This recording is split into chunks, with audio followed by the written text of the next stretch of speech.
주님의 성회를 맞이해서 이렇게 한 자리에게 모여주게 하여 주시고 또 주님을 향해 기도드리면서 하나님의 말씀을 정독케 하여 주심을 감사드립니다. 오늘 드려질 이 예배가 저희들이 온 마음과 정성을 다해서 신령과 진정으로 드려질 예배가 되기를 원합니다. 자, 우리 모두 다 마음을 가다듬고 하나님을 바라보면서 다 같이 동성으로 기도하겠습니다. 하나님 아버지 감사합니다. 지난 시간에도 저희들을 눈동자와 같이 주님의 품 안에서 지켜주시고 이제 성일을 맞이해서 하나님께 예배드리게 해주심을 정말 감사드립니다. 하나님, 저희들이 일주일간 정말 정신없이 살면서 지금 현재 우리 삶이 어떠한 병마라든가 문제 속에서 있다 할지라도 지금 이 순간만큼은 저희들이 기울는과 눈을 활짝 열어주시옵소서. 주님의 음성을 듣고 그 말씀에 온전하게 순종할 수 있는 능력의 종들이 되게 하여 주시옵소서. 그저 나의 육적인 감각을 동원해서 이 세상을 바라보고 판단하는 것이 아니라 주님께서 오신 그 내 안에 계신 내 보좌에 계신 하나님께 주신 그 믿음의 능력으로 온전하게 대응함으로써 치유함의 역사가 일어나고 지금의 어려움을 헤쳐나가게 하여 주시옵소서. 거룩하신 하나님 아버지, 하나님의 말씀을 받을 때에 그 말씀이 정말로 나에게 주시는 하나님이 들려주시는 음성이 되게 하여 주옵시고 그 말씀으로 인해서 치유함과 회복함을 입게 하여 주시옵소서. 또한 그 말씀으로 인해서 순종의 역사와 결단의 시간을 갖게 하여 주시옵소서. 그 말씀이 선포되어질 때에 그 아무런 티끌조차 아무런 여과 없이 주님의 말씀만이 오로지 올곧하게 선포되게 하여 주옵시고 성령님의 역사로 인해서 우리의 마음을 다스리고 진리를 깨닫고 삶 속에서 행할 수 있는 능력의 종들이 되게 하여 주시옵소서. 하나님, 또한 우리가 드리는 그 기도들이 있습니다. 그 기도가 하나님의 뜻과 하나님의 계획 안에서 모두 성취되어지는 역사가 있게 하여 주시옵소서.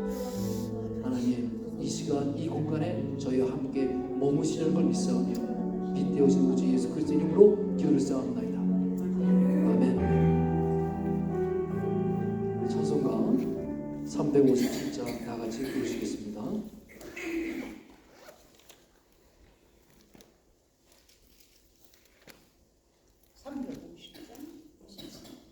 주 믿는 사람 일어나. 357장입니다.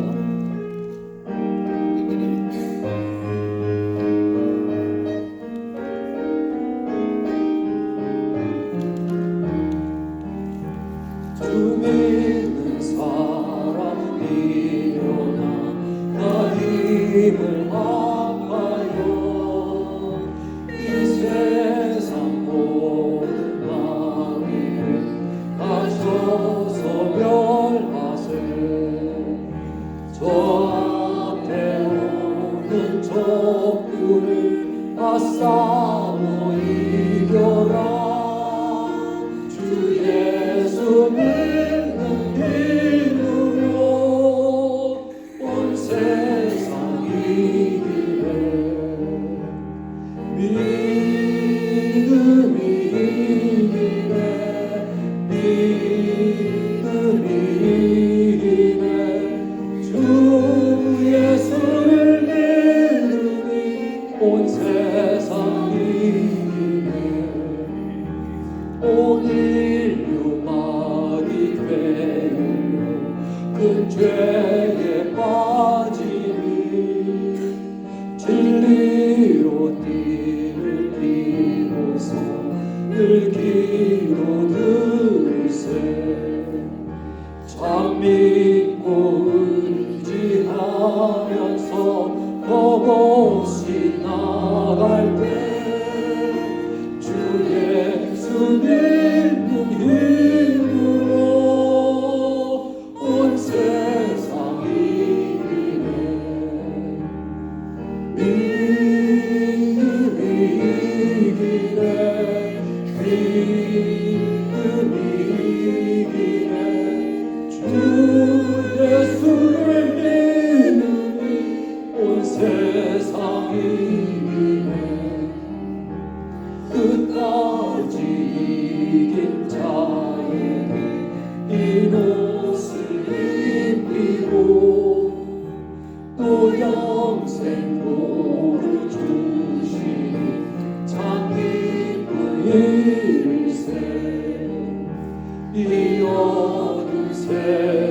지나서 저 천성가도로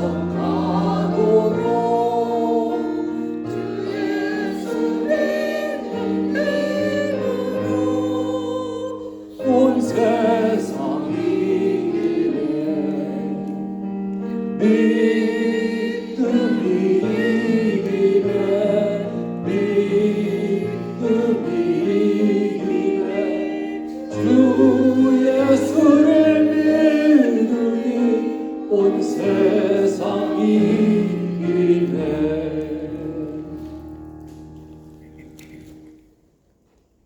우리 송지선 집사님께서 오늘 예배를 위해서 기도해 주시겠습니다. 하나님 아버지, 새해를 맞이한 지 어느덧 한 달의 절반을 지나 이 자리에 나오게 하시면 감사드립니다. 2026년을 시작하며 세웠던 계획들과 성령님과 동행하겠다는 우리의 결단이 잘 이루어지고 있는지 스스로를 돌아보게 하여 주시옵소서. 말씀과 기도로 전신갑주를 입고 날마다 깨어있게 하시며 어려움과 고난이 닥칠 때마다 두려움이 아닌 믿음으로 담대히 이겨나가는 한 해가 되게 하여 주시옵소서. 우리 성도님들의 건강을 지켜주시고 그 가정과 가족들의 삶도 눈동자와 같이 보호하여 주시며 이 땅 가운데서도 주님 주시는 참된 평안과 평강을 누리는 우리 모두가 되게 하여 주시옵소서. 또한 오늘 예배에 참석하지 못한 많은 성도님들을 주님께서 기억하여 주시옵소서. 그들이 멀리 있든지 어디에 있든지 주님의 손으로 지켜 보호하여 주시고 다음 만남의 자리까지 건강함으로 인도하여 주시옵소서. 또한 올해에도 하나님께서 각자에게 맡겨주신 소명을 따라 주신 은사를 감사함으로 받아 이 교회와 공동체를 섬기게 하시고 모든 삶의 자리에서 오직 하나님께만 영광 돌려드리는 저희가 되게 하여 주시옵소서. 사랑의 하나님, 말씀을 준비하시고 전하시는 목사님과 함께하여 주시고 그 말씀이 은혜가 되어 우리 마음을 위로하고 새롭게 하여 주시옵소서. 또한 예배가 끝난 후에도 그 말씀을 삶 속에 적용하여 날마다 거듭나는 저희 되게 하여 주시옵소서. 모든 말씀 우리 주 예수 그리스도의 이름으로 기도드리겠습니다. 아멘.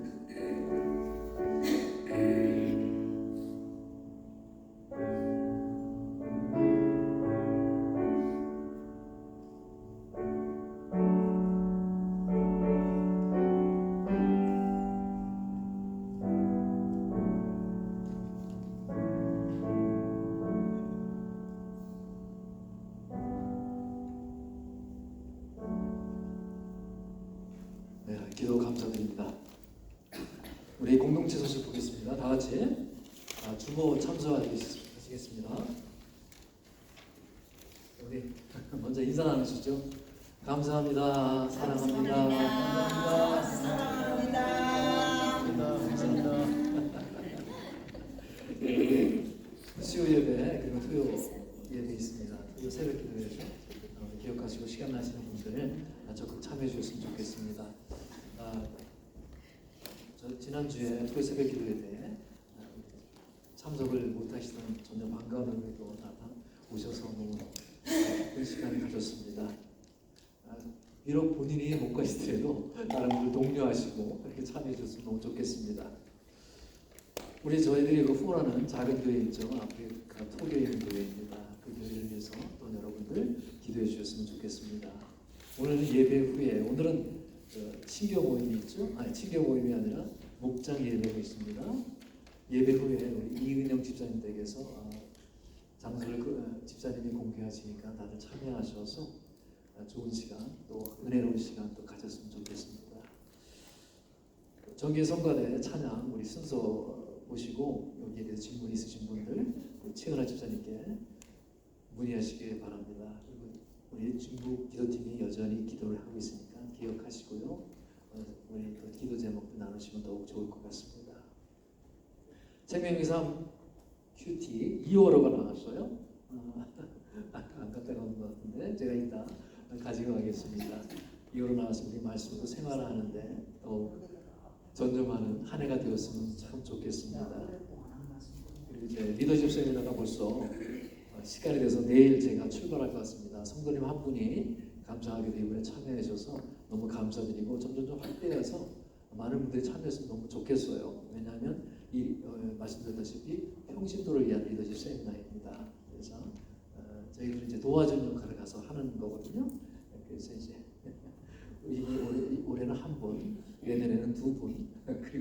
한 3분 이렇게 점점 확대되었으면 좋겠습니다. 템파에서 키스톤 한인 침례교회에서 있을 예정입니다. 기대해 주셨으면 감사하겠습니다. 그리고 벌써 또 다음 주에 24주년 창립 예배가 있죠. 이번에는 초대하는 분 없이 저희들이 함께 축하하고 또 감사하는 예배를 드리려고 합니다. 또 우리 기도해 주시고 또 순서 맡으시는 분들 기억하셔서 준비해 주셨으면 참 감사하겠습니다. 그리고 ELS 영어 클래스 있습니다. 본인이 다니시거나 아니면 다른 분들에게 홍보해 주셨으면 좋겠습니다. 이상입니다. 자, 오늘 말씀 보겠습니다. 오늘 말씀 로마서예요. 로마서 2절 17절부터 29절 말씀까지 Romans chapter 2 17 through 29 로마서입니다. 2절 17절부터 29절까지 Romans chapter 2 verse 17 through 29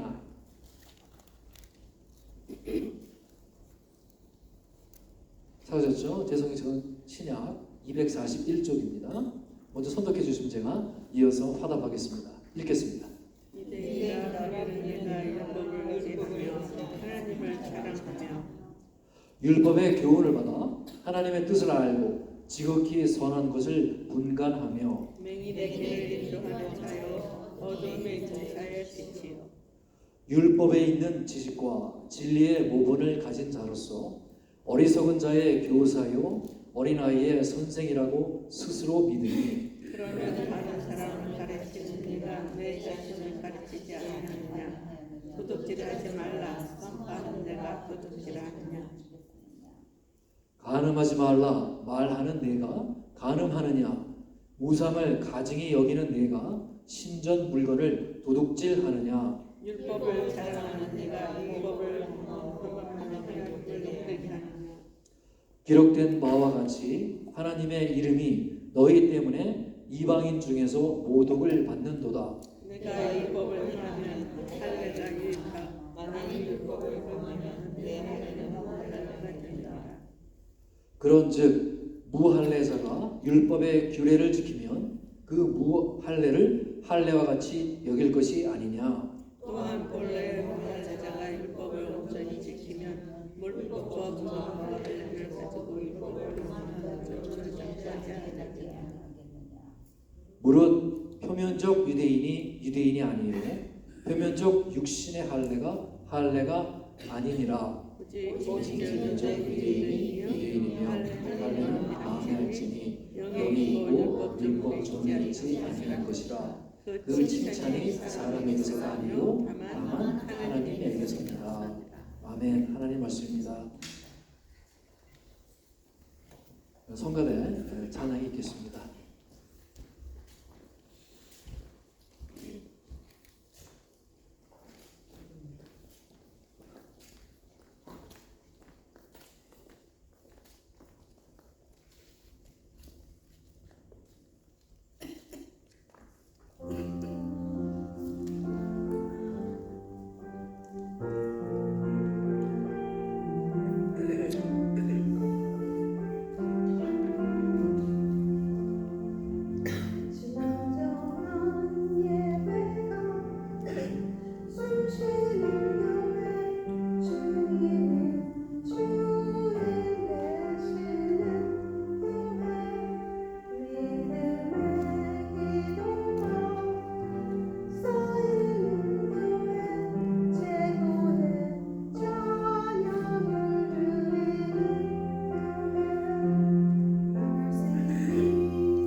병원에 가셨습니까 요즘?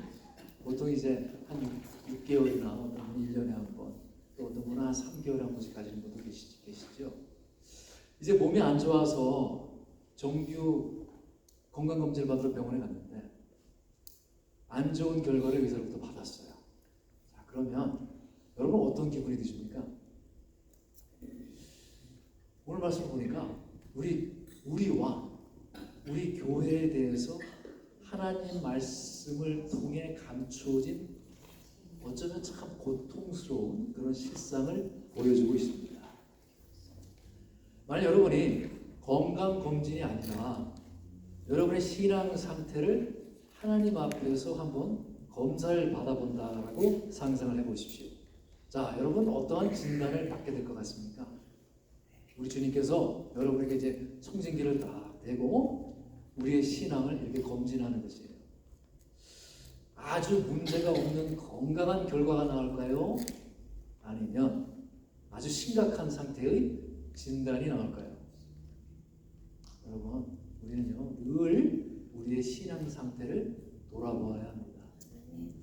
우리가 이 영적인 상태를 하나님 앞에서 이렇게 진단할 때 마치 우리 몸이 암과 같은 치명적인 진단을 받는 것이 있다면 바로 그것이 오늘 말하는 legalism, 율법주의에 빠졌다라고 하는 진단이에요. 여러분, 우리가 예수님을 믿고 살면서 우리도 모르게 율법주의에 빠져버리는 경우가 너무나 많다는 것입니다. 자, 우선 율법주의라고 하는 것은 내가 하나님 말씀대로 힘써서 애써서 살아서 구원을 받고자 하는 믿음을 얘기하지요. 내가 하나님의 말씀을 그러니까 제대로 지켜내지 못하면 심판을 받을 거야 라고 생각을 합니다. 자, 그렇다면 복음주의는 무엇입니까?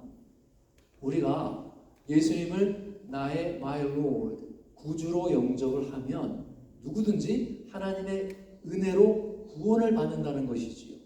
그리고 성령 하나님이 바로 그 사람의 마음에 임하시고 바로 그 성령님의 도우심으로 인해서 하나님의 말씀대로 살게 된다는 것입니다.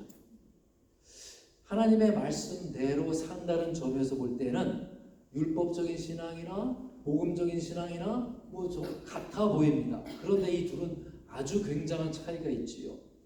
율법주의 신앙은 먼저 아주 열심과 로열티, 충성을 강조합니다. 이건 막 죽을 때까지 열심과 충성을 다해야 돼요. 이건 도무지 만족이 없고 해결함이 없는 것이죠. 왜냐하면 하나님의 말씀은 온전히 지켜낼 수가 없기 때문에 그렇습니다. 그런데 이 복음주의 신앙은 어디에 관심과 초점이 있는가 하면은 바로 감사와 사랑의 그 초점이 있습니다. 이미 하나님이 우리를 구원해 주셨고 성령 하나님이 우리 마음에 오시어서 우리를 도와주십니다. 그렇기 때문에 어떻게 하죠? 자연히 내가 성령을 의식한다면 감사가 흘러나오게 되어 있는 것이죠. 그리고 사랑이 나올 수밖에 없는 것이지요. 하나님의 말씀을 늘 우선에 두고 그 말씀에 따라가는 것이 복음주의 신앙입니다. 굉장한 차이죠. 여러분은 지금 한번 어느 쪽 같습니까? 저는 한 중간쯤 되는 것 같은데요. 약간 복음주의 쪽으로 기울어진 것 같기도 하고. 율법주의적인 신앙에 빠져 있습니까? 아니면 복음주의적인 신앙에 빠져 있습니까? 오늘 보니까 로마서 1장부터 3장까지는요, 쭉 사도 바울이 유대인들에 대해서 아주 중요한 메시지를 던지고 있어요. 예수님의 십자가의 복음을 너희들이 정말로 믿지 않으면은 모든 사람들이 너희가 설령 유대인이라 할지라도 모든 사람들이 하나님의 진노 아래 놓여 있다라고 말씀하세요. 이 말씀에 유대인들이 반발을 하죠. 당연히 그들은 자신들이 하나님의 특별한 사람이라고 자부심을 가지고 있었고 당연히 나는 구원을 받은 백성이라고 여기는 사람들이에요. 그런데 예수를 믿지 않으면 모든 사람이 다 하나님의 진노 아래 있다라고 하다니 유대인들로서는 이거 정말 화가 날 만한 일이죠. 그런데 왜 이 사도 바울이 유대인들도 하나님의 진노 아래 있냐라고 말하는 것이죠. 바로 그들은 하나님의 율법을 전수받은 사람이잖아요. 하나님의 율법을 가지고 있는 사람이지만 율법주의에 빠져버렸다는 거예요. 리걸리즘에 빠져버렸다는 것이죠. 자, 그런데요, 여러분, 오늘날 정말로 안타깝게도 예수를 믿고도 여전히 율법주의에 빠져있는 성도들이 너무나 많이 있습니다. 17절에 보니까 사도 바울이 뭐라 합니까? 그대가 유대 사람이라고 자처한다고 합시다. 이거 말은 참 점잖게 성경책에 써 있는 것이지, 이거 무지하게 도전적이고 무지하게 선동적인 말이에요. 이런 뜻이에요. 쉽게 얘기해요. 당신이 그 잘난 유대인이야? 그러면 한번 따져볼까요? 여러분, 직장 동료가 갔더니 어느 날 곽 집사 교회 다닌다며? 그래, 당신 한번 믿음 한번 이렇게 따져볼까? 뭐 이런 식으로 얘기하는 겁니다. 유대인에 대해서 지금 사도 바울이 한번 따져보자 이거예요. 유대인이 누굽니까? 말씀드렸다시피 그들은 신앙에 대해서 엄청나게 자부심 갖는 자들이에요. 그래서 우리가 오늘부터 17절부터 20절을 쭉 보니까 그들은 하나님의 율법을 알고 있고, 그들은 하나님을 너무 사랑하고, 그래서 다른 사람들을 가르칠 수가 있고, 또 뭐라고 합니까? 7가지에 대해서 아주 대단한 자부심이 성경에 묘사되고 있습니다. 유대인은 그런 사람들이다라는 거예요. 그런데 사도 바울이 그 유대인들에게 아주 도전적인 말씀을 하지요. 오늘 21절 말씀 볼까요? 그러면 다른 사람을 가르치는 네가 내 자신은 가르치지 하느냐? 도둑질하지 말라 선포하는 네가 도둑질하느냐? 아니, 너희가 율법을 안다고? 너희가 율법을 가졌다고? 그러면 너희들은 너무나 잘 알겠구나. 그런데도 왜 당신들은 도둑질하지 말라고 하면서 너희는 도둑질을 하느냐? 간음하지 말라고 하면서 왜 당신은 간음을 하고, 우상 숭배하지 말라고 하면서 왜 신전의 물건을 막 훔치고, 왜 당신들이 스스로 율법을 어겨가면서 하나님을 그렇게 욕되게 하느냐?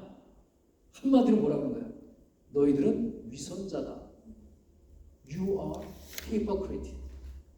너는 위선자다.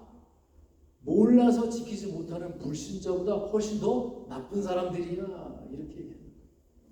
다 알면서도 당신들이 율법을 어기고 있지 않느냐라고 사도 바울이 그들의 마음을 후벼파고 있습니다. 그들은 우상숭배를 절대 안 해요. 그 앞에 절하는 법이 없습니다. 우상숭배를 경멸하면서도 우상숭배자의 마음을 지니고 있다는 거예요. 우상숭배자의 마음이 어떻습니까?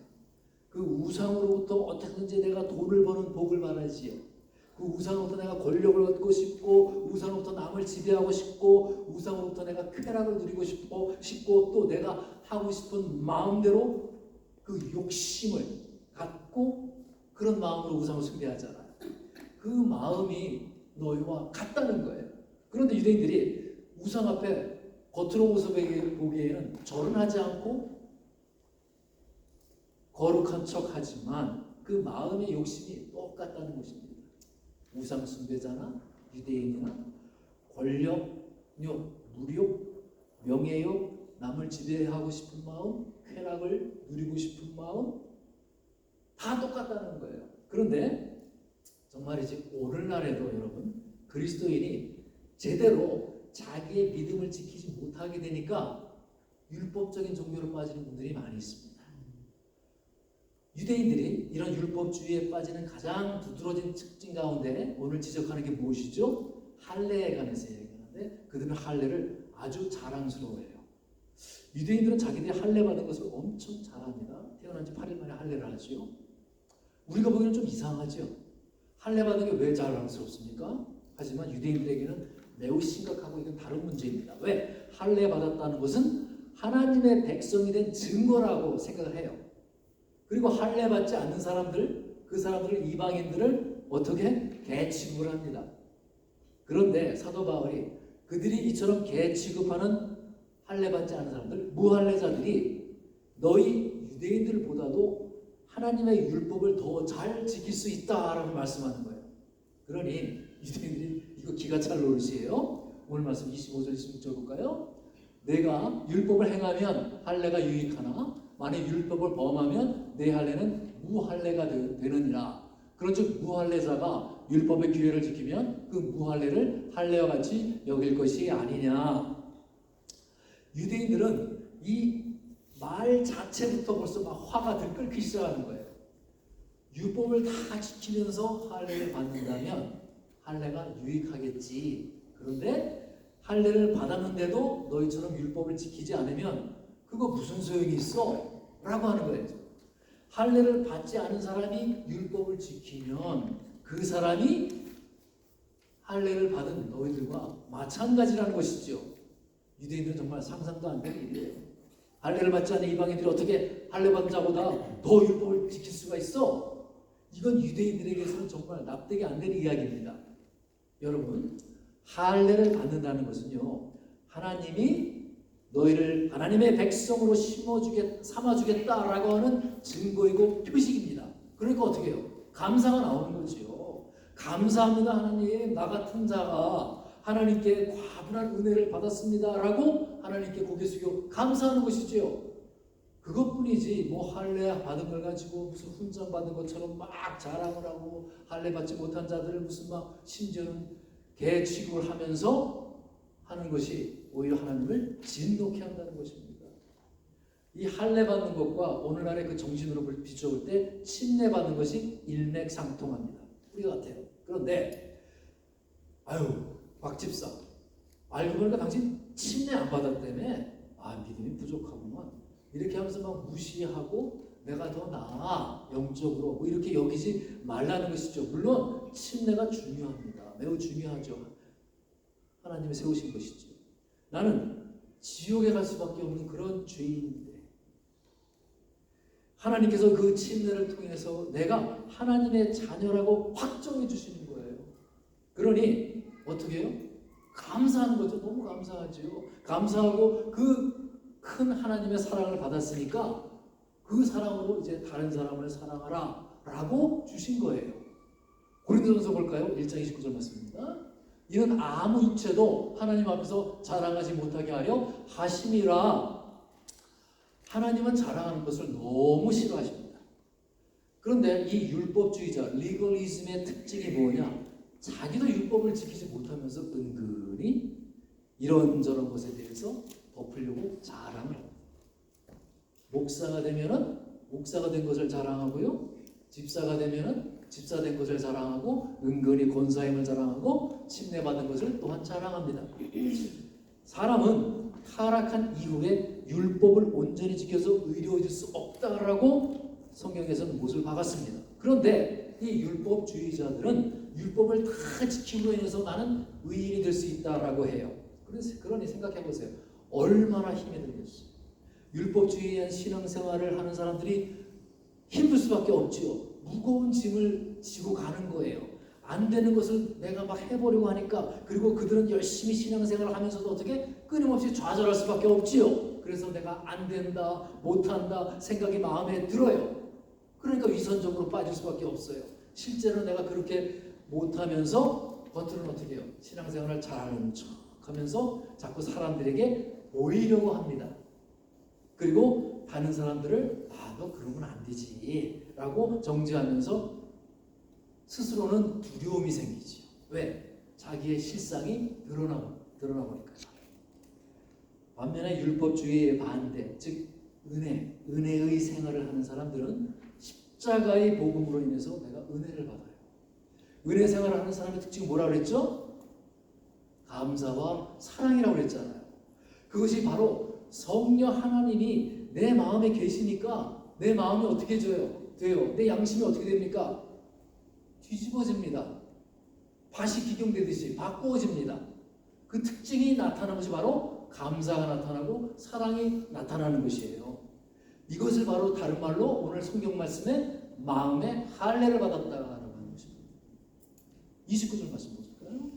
오직 이면적 유대인이며 할례는 마음에 할지니 영에 있고 율법 주문에 있지 아니하는 것이라. 그 칭찬이 사람에게서가 아니요 다만 하나님에게서니라. 아멘. 여러분, 우리가 예수를 믿으면 마음이 할례를 받습니다. 성령 하나님이 이렇게 내 마음에 임하시고 나는 항상 그 성령 하나님을 의식하면서 살게 돼요. 그래서 그 열매가 무엇이라고 그랬죠? 기쁨이고 사랑이고 감사라는 것이죠. 그것을 성경에서는 뭐라 표현하냐? 부드러운 마음이라고. soft heart. 부드러운 마음을 딱딱했던 마음을 부드럽게 해주신다는 것이죠. 볼까요 한번? 맞네요. 에스겔서 36장 26절부터 27절입니다. 또 새 영을 너희 속에 두고 새 마음을 너희에게 주되 너희 육신에서 굳은 마음을 제거하고 부드러운 마음을 줄 것이며 또 내 영을 너희 속에 두어 너희로 내 율례를 행하게 하리니 너희가 내 규례를 지켜 행할지니라. 그렇죠? 여러분이 율법주의 신앙에 빠졌는가 아니면 내가 은혜 생활을 하고 있는가를 어떻게 분별할 수 있느냐 하면은 그것은 바로 성령 하나님이 나의 지금 내 마음에 계신 것을 내가 느끼고 있다 하면은 여러분의 마음이 부드러워집니다. 딱딱했던 마음이 풀어져요. 내 마음이 부드러워지니까는 웬만해서 화를 안 내죠. 웬만해서 다 좋게 보이고 감사가 나오고 사랑이 나오죠. 그럼 여러분은 정말 복음주의적인 은혜 생활을 하고 계시는 거예요. 그게 바로 예수님이 의도하신 것이죠. 그런데 여러분의 마음이 딱딱하게 굳어 있고요. 나도 모르게 뭐가 난 것 같고 남에 대한 어떤 비판이 나도 모르게 나오고 또 막 두려움이 생기고 염려가 있으면은 여러분도 모르게 율법주의에 빠져 있다는 것입니다.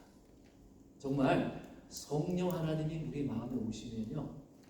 나뿐이 아니라 주위 사람들도 알게 되어요. 여러분이 감사와 기쁨과 그 사랑의 사람이 되기 때문에 그렇지요.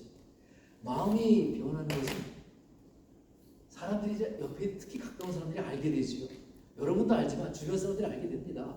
여러분, 이 육신의 할례는요. 아브라함 때 하나님의 명에서 시작되었죠. 그리고 아브라함의 후손인 유대인들이 다 할례를 받았어요. 이것은 무엇을 상징합니까?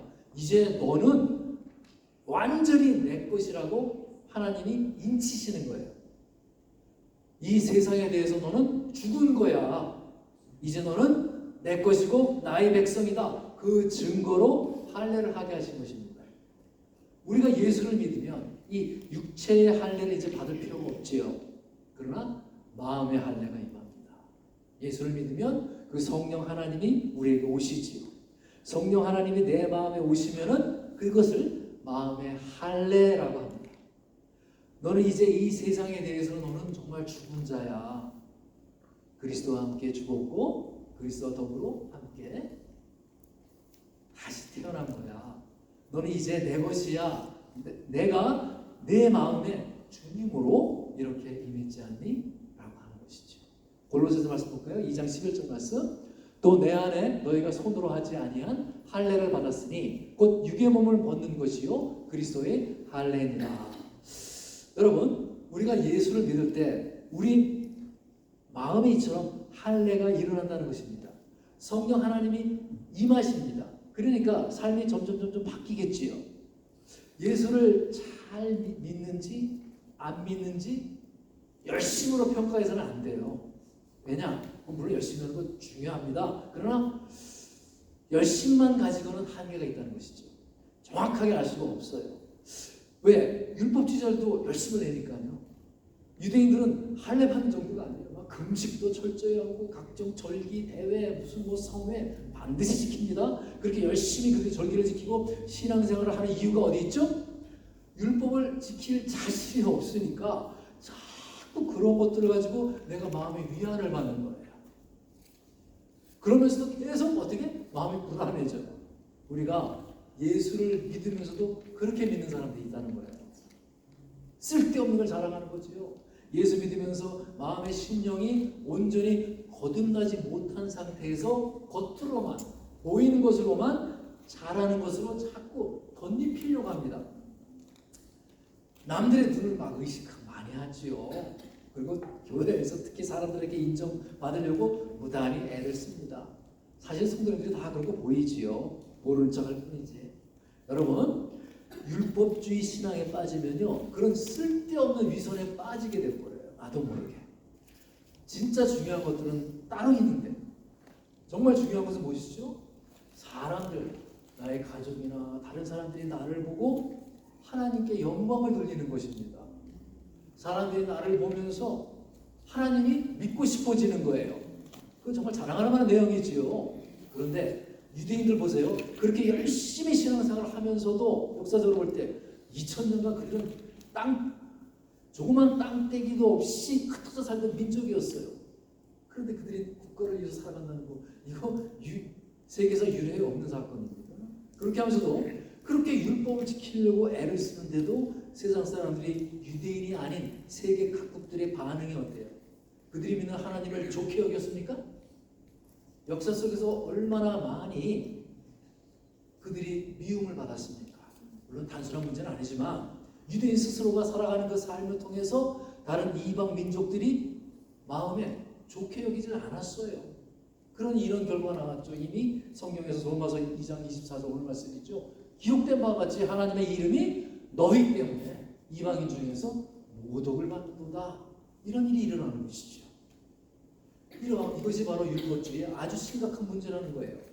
열심히 신앙생활을 하는데도 하나님의 영광이 전혀 그의 삶 속에서 나타나지가 않는 것이지요.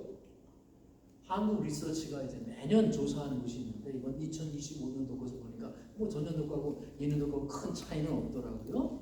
이제 전국인을 상대로 종교 인식 조사를 해요. 특히 종교 호감도 조사를 했습니다. 즉, which religion do you find most appealing? 어떤 종교가 가장 마음에 드느냐? 그런 거죠. 호감이 가느냐? 1위가 불교고요. 100점 만점에 54점이 나왔어요. 천주교가 조금 낮은 53점.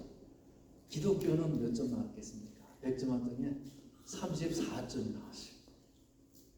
이게 단적으로 나오는 게 종교 생활은 나름대로 기독교인들은 열심히 하는 것 같은데 호감도는 꼴찌예요. 이게 바로 전형적인 율법주의적인 종교예요. 슬픈 일이죠. 여러분 한번 주변 사람들이 여러분도 한번 서베이 한번 해보세요. 직장에 가서 뭐 가정에서 해도 돼요. 여러분을 보고 예수 믿을 마음이 생겼습니까? 라고 질문해 보세요. 여러분을 보니까 하나님 좋다고 느껴지십니까? 그리고 답을 해달라고 한번 해보십시오. 어렵지요? 원래 여러분 기독교는 그런 게 아닙니다. 사도행전 2장부터 4장을 쭉 보면은 성령님이 임하시고 그들이 뒤집어지고 그들이 다른 사람들 그들이 예수 믿는 모습을 보고 그때 이제 그리스도 기독교라는 언어가 탄생했잖아요. 크리스티아노스. 그 말이 저 친구를 보니까 너무나 다른 생활을 하는 거예요. 주변 사람들이 보고 다 칭찬하고 그리고 그 사람들을 통해서 예수 믿고 싶은 마음으로 교회에 몰려들었다라고 합니다.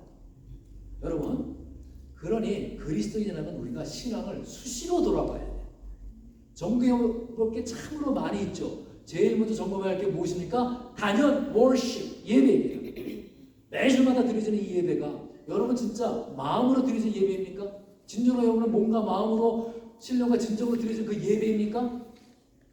아니면은 연극 보러 온 관객과 같이 그것을 쳐다보는 관객들의 입장에서 예배를 드립니까?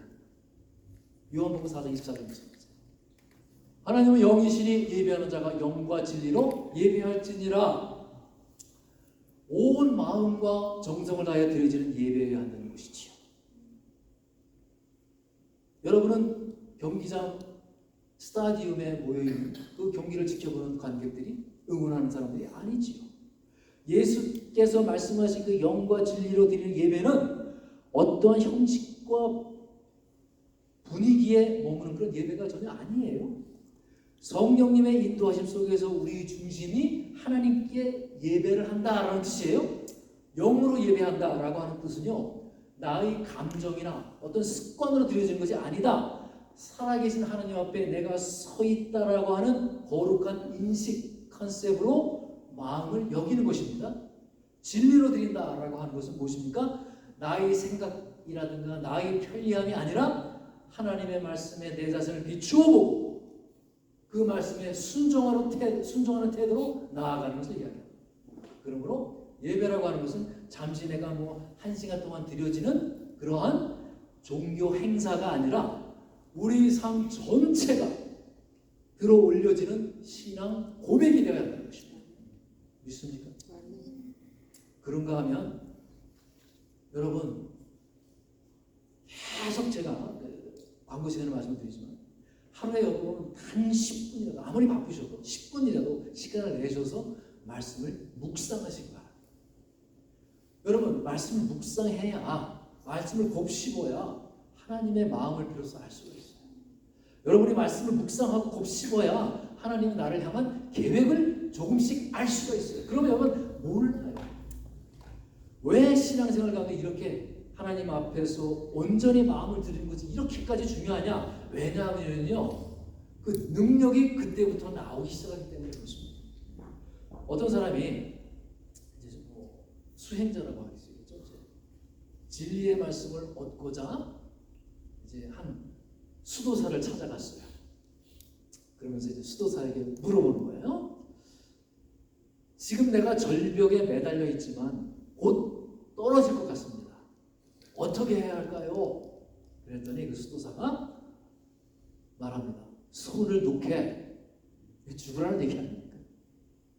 그래서 다른 사람이 물어봤어요.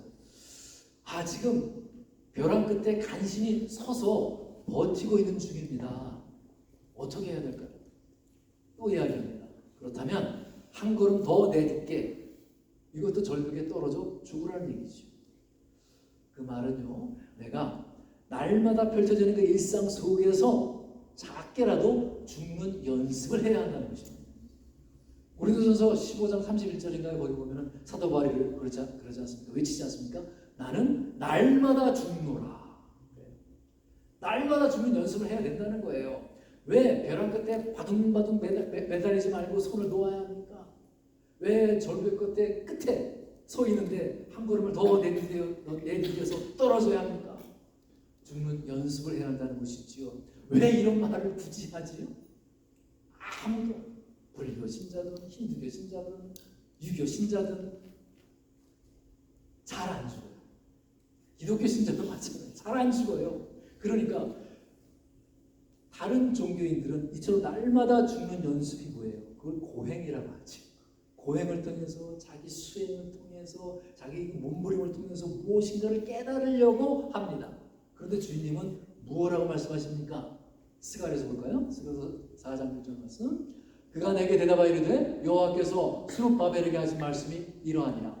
만군의 여호와께서 말씀하시되 이는 힘으로 되지 아니하며 능력으로 되지 아니하고 오직 뭡니까? 나의 영으로 되느니라. 하나님의 도움으로 된다는 것이지요. 우리의 노력이나 우리의 힘으로는 가능하지 않다. 무엇으로? 전적으로 하나님의 은혜로 된다는 것입니다. 십자가로 된다는 것입니다. 오직 성령의 은혜로 이것이 된다는 것이지요. 오늘날 기독교에 대한 신뢰가 그야말로 바닥에 떨어진 이유가 무엇입니까? 아까 보았던 호감도가 왜 35점밖에 받지 못했습니까? 내 안에 계시는 하나님의 역사와 그 은혜가 전혀 나타나지 못하고, 아니 전혀 경험조차 하지 못합니다. 우리 기독교인들이. 오히려 우리가 더 안 돼요. 왜? 남들은 노력이라도 하지 노력조차 안 합니다. 사실 오늘 제가 이 말씀을 준비하면서 서두에도 말씀드렸지만 제 자신이 참 마음이 무거웠어요. 마치 병원에 가는 환자처럼 마음이 참 거북하고 무겁더라고요. 힘들더라고요. 사실 여러분들이 목사님들한테서 상처받는 게 무엇입니까? 뭐 설교 못해서 상처받습니까? 그렇지 않죠. 맨날 저 목사님은 은혜로 날마다 죽는다라고 막 그렇게 설교하고 외치면서 자기는 막 결정적인 일을 당했을 때 죽는 길을 택하는 것이 아니라 비겁하게 사는 길을 택하는 큰 문으로 가려고 하는 그런 모습을 보고 실망하지 않습니까? 상처받지 않습니까? 그래서 참 마음이 무거웠어요. 자, 오늘 결론에 해당되는 말씀 같아요. 갈라디아서 볼까요? 6장 17절 말씀 보겠습니다. 이후로는 누구든지 나를 괴롭게 하지 말라. 내가 내 몸에 예수의 흔적을 지니고 있노라. 지금 바울을 괴롭히는 대적들이 있잖아요. 그들이 야, 아무리 예수 잘 믿어도 너 할례 받아야 돼. 너 할례를 왜 안 받는 거야? 라고 따지고 물으니까 지금 바울이 대답하는 거예요. 나는 할례 대신에 예수의 흔적이 있어. The trace of Jesus Christ. 여기 나오는 흔적이 원어로 스티그마입니다. 스티그마라고 하는 것은 제가 언제 한번 말씀드렸을 거예요. 고대사의 주인이 그 노예들에게 나의 소유권을 확보하기 위해서 그 노예의 몸에 꽉 찍는 도장이에요. 그러니까 나는 육신의 할례보다도 훨씬 소중한 그 예수의 흔적이 있다. 내가 주님의 종으로 헌신하고 살다가 상처받은 그 아픔의 흔적이 있어. 자격이 없는 나를 인도해 주신 그 하나님의 사랑의 흔적이 있어.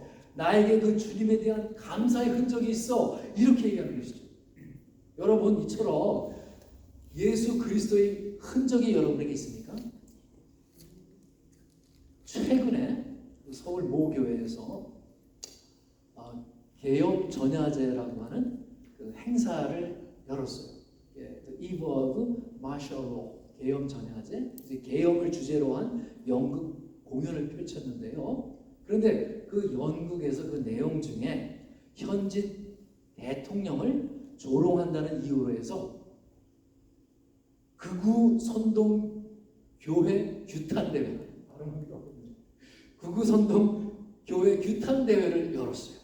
그래서 막 그 지역 국회의원들, 그리고 시의원들, 구의원들, 그리고 시민단체까지 우르르 한 50여 명 이상이 몰려와가지고 교회 앞에 모여서 그 교회를 규탄하는 성명서를 내고 아주 강하게 시위를 했습니다. 그 교회 교인들이 마음이 어떻겠어요? 그 시민 일부도 마음이 얼마나 좀 답답했겠습니까? 얼마나 반박하고 싶었겠어요. 그런데 의외의 일이 벌어졌습니다. 그 규탄 집회에 대한 교회 측의 반응이 너무나 따뜻했어요. 교회 측은요, 이들과 정말 맞서서 맞불 집회를 하는 게 아니라 그 집회 현장에 뜨뜻한 물, 온수와 커피, 종이컵을 마련한 그 테이블을 놓고 그것을 이렇게 나누어주는 거예요. 그리고 큰 현수막에 추운데 따뜻한 커피 드세요 라고 써있는 현수막을 붙였습니다. 그리고 이왕 이렇게 사람들이 많이 모였으니까 이 가운데 소외된 이웃이 있다면 우리가 하고 있는 행사인 사랑의 나눔 라면 천상자 이렇게 써놓고 그것을 얼마든지 가져가세요 라고 하는 팬들이 있었다고 합니다. 이것이 바로 예수 그리스도의 흔적을 나타내는 아름다운 작은 모습 아니겠습니까? 나는 내 몸에 예수의 흔적이 있노라 라고 고백하는 성도님들이 되시기 바랍니다. 주님, 제 신앙을 겉이 아니라 나의 속으로 옮기게 하여 주시옵소서. 표면적인 신앙에서 이면적인 신앙으로, 사람들의 칭찬을 향한 신앙에서 하나님의 칭찬을 사모하는 신앙으로 바꾸어 주시옵소서. 여러분, 내 마음에 새긴 그 예수 그리스도의 흔적은 오늘 정말 어떤 모습으로 여러분 드러나고 있습니까? 혹시 지금까지는 겉의 그 나타나는 표식에 기대어서 여러분 그냥 마음을 놓고 계신 것은 아닙니까? 혹시 다른 사람들의 시선 때문에 경건한 생활을 미루고 있지는 않습니까? 예수 그리스도의 십자가를 바라보시기 바랍니다. 십자가는요, 우리가 겉을 꾸미는 그런 종교를 끝내버리고 우리의 마음을 새롭게 기경하는 하나님의 능력입니다. 이제 기쁨으로, 감사로, 사랑으로 성령께서 우리 마음에 새기는 그 흔적을 우리 안에 새겨지길, 그래야 하나님의 영광을 드러내는 하늘나라 백성이 되시길 우리 주 예수 그리스도의 이름으로 축복드립니다. 우리 다 같이 기도하겠습니다. 기도할 때에 정말 나도 모르게 빠져버린 율법주의에서 벗어나게 해달라. 율법주의의 그 함정에 빠지지 않게 해달라. 정말 성령님이 내 안에 그 마음에 할례받는 역사가 내게 일어나게 해달라고 여러분 기도해 주시기 바랍니다. 그러면 여러분 자신들이 살고 내 가족이 살고 우리 교회가 살고 여러분을 통해서 모든 사람들, 주변의 사람들의 사라지는 역사가 일어날 것입니다. 여러분 모두 진정으로 은혜가 충만한 신앙이 되시기를 축복합니다. 감사하고 사랑하는 복음의 증거를 드러내는 성도가 되기를 바랍니다. 라고 여러분 간절한 마음으로 기도해 주시기 바랍니다. 주님, 오늘 선포된 말씀 앞에서 정말 하나님 앞에 저희들의 마음을 정직하게 살피게 해주시니 감사드립니다. 겉 모양으로 드러나는 그 신앙이 아니라 내 마음의 중심을 보시는 그 하나님, 주님 앞에서 정말 정직하게 나아가게 하여 주시옵소서. 할례받은 표식이 아니라, 침례받은 그 표식이 아니라 성령 하나님으로 새겨진 마음의 변화가 우리 안에 있게 하여 주시옵소서. 내가 하는 말과 고백들이 그저 말로뿐이 아니라 삶으로, 순종으로 예수 그리스도의 흔적이 드러나게 하여 주시옵소서. 예배의 자리에서 뿐만 아니라 하나님, 내 가정과 우리 일터와 관계 속에서도 하나님의 뜻을 따르는 그런 거룩한 백성이 되게 하여 주시옵소서. 사람이 칭찬에 우쭐하는 것이 아니라 정말 하나님의 기쁨을 구하는 그런 진정한 믿음을 허락하여 주시옵소서. 딱딱하게 굳어있는 내 마음을 깎아내시고 정말 회개의 눈물을 흘리게 하여 주옵소서. 부드러운 마음을 주시옵소서. 저희를 통해서 이 교회가 살아나고 이웃이 살아나고 내 가정이 살아나는 은혜의 통로가 되게 하여 주시옵소서. 하나님, 성령님이 내 마음에 계신 것을 정말로 믿게 하여 주옵시고 주 하나님, 그 십자가만 바라보게 하여 주시옵소서. 주님의 행한 감사와 사랑으로 우리를 변화시켜 주리라 믿습니다. 주님, 내 안에 계시는 성령 하나님을 항상 의식하며 살게 하여 주시옵소서. 항상 주님을 바라보게 하여 주시옵소서. 주님이 주시는 그 마음이면 즉각 순종하게 하여 주시옵소서. 그러할 때 우리의 삶 속에 놀라운 주님의 역사가 일어나리라 믿습니다. 이제 이번 한 주간 우리가 듣는 그 모든 발걸음마다 예수 그리스도의 향기를 전하는 주님의 제자들이 되게 하여 주시옵소서.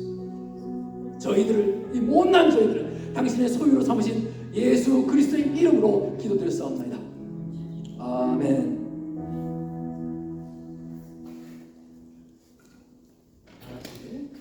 일어서서 찬송가 455장 보시겠습니다. 주님의 마음을 본받는 자. 455장입니다.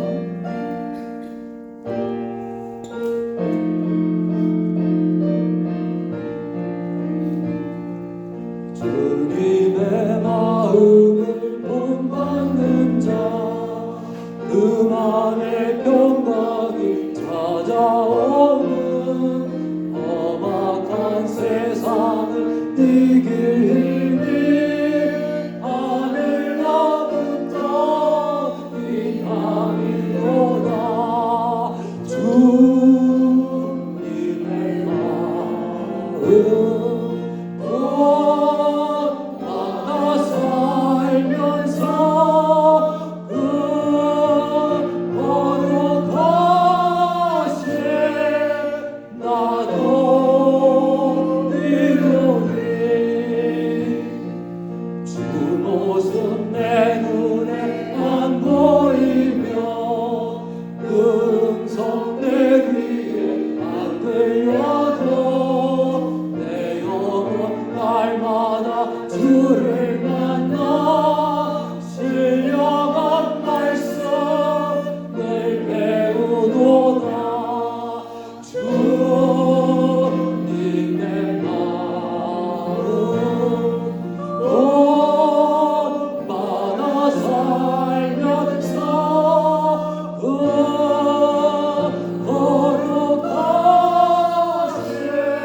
세상에 가시고신 그 그날의 무성도 변화하여 주님의 빛나는 그 형상을 다 함께 보며 주 찬양하리.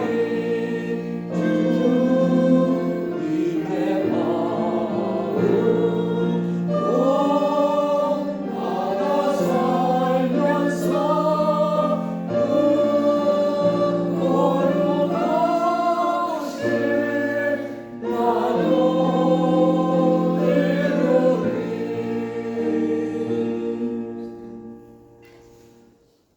하나님 아버지 감사합니다. 말씀을 우리 가운데 성령 하나님 역사하여 주시옵소서. 우리가 하나님의 말씀을 더욱 갈망하나이다. 오늘도 사랑하는 주의 모든 성도들 주님 받아주시옵소서. 예배를 받아주시옵소서. 저희들이 드리는 이 제물을 받아주시옵소서. 그렇듯 저들의 삶 역시 받아주시옵소서. 우리의 마음을 담아서 11조와 감사 선교 구제 헌금을 나누어 드립니다. 주님을 사랑하니 감사하는 마음으로 드리게 하여 주시옵소서. 주님 뜻대로 살게 하여 주시옵소서. 오늘 사랑하는 성도들에게 주님의 은혜를 충만하게 부어 주시옵소서. 저들의 가정이 온전하게 구원받게 하여 주시옵소서. 저들의 기업에 복을 주시옵소서. 그리고 어려운 때에 하나님의 영광을 위해 살 힘과 지혜를 더하여 주시옵소서. 병든 이들이 있습니다. 그 병든 이들에게 주님의 손으로 고쳐지는 역사가 있게 하여 주시옵소서. 우리의 자녀들이 하나님의 영광을 위해 귀한 삶을 살도록 주님 함께하여 주시옵소서. 이제는 십자가에서 그 생명을 부어주심으로 우리가 날마다 죽어가는 삶이 아니라 영원한 생명으로 발돋움하도록 우리를 인도하신 우리 주 예수 그리스도의 은혜와 하나님 아버지의 무한하신 사랑과 성령님의 인도하심이 오늘 사도 바울이 피를 토하는 그런 표면적인 믿음이 아니라 할례자가 아니라 마음의 할례를 받고 사랑과 감사라는 예수님의 흔적이 나타나는 삶을 살기로 결단하는 이 자리에 고개석인 모든 마음의 할례를 받은 사람들 위해 교회 위에 지금부터 영원까지 함께 계실지어다.